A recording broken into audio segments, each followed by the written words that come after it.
Pati na yung rod na bago natin. Galing kay Kinis Tackle Shop from Dipolog City. So, i-unbox natin siya guys. Tingnan natin kung ano maganda.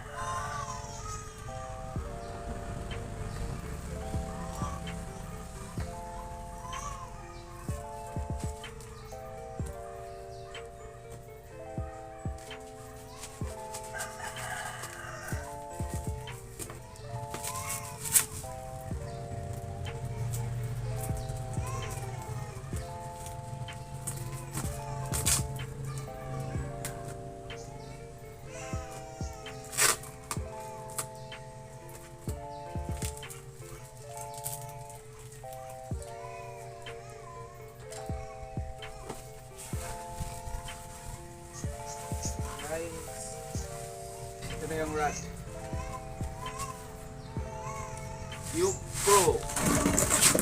Upro Dragonite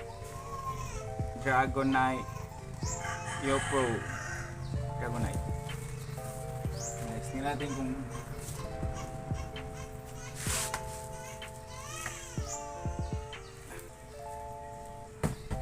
side guys. Upro Dragonite.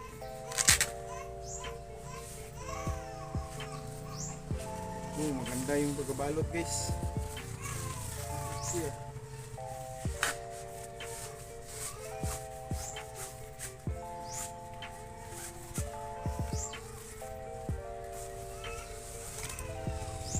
Yun. Wow, okay. Ito lang mababali yung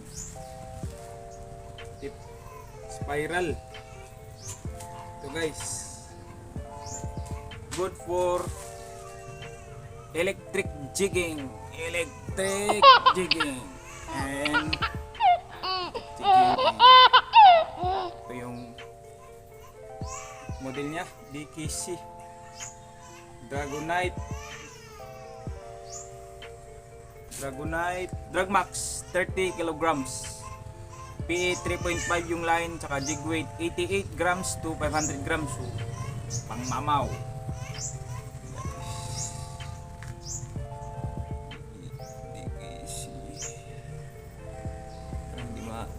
Blurred lang, blurred. Pero okay na, binasa ko na guys. Ilalagay ko sa yung specs sa baba. So, your wish is my command. Dragonite jigging model, may nakalagay pa. Your wish is my command. So, taas. Parang 5.8 feet ata to. Saka Fuji guides. Okay.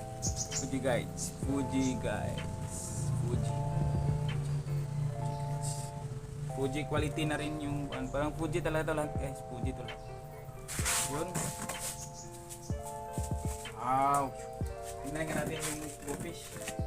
Tingnan yung mas same sila slow pitch. Pero parang mas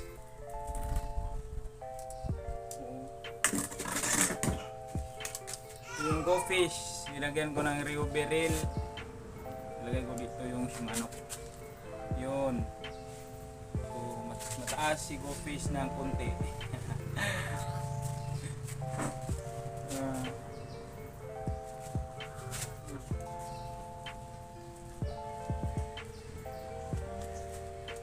So guys, mura lang to.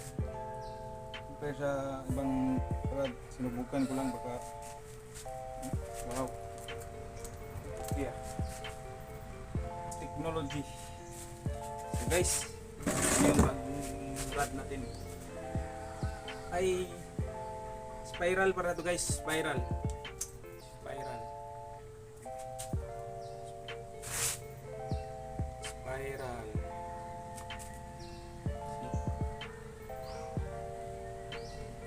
Overhead. Spiral yung Fuji guide niya. Hindi ata itong tanggalin eh. Ito. Paano tanggalin ito bro? Alam ko parang pwede itong tanggalin.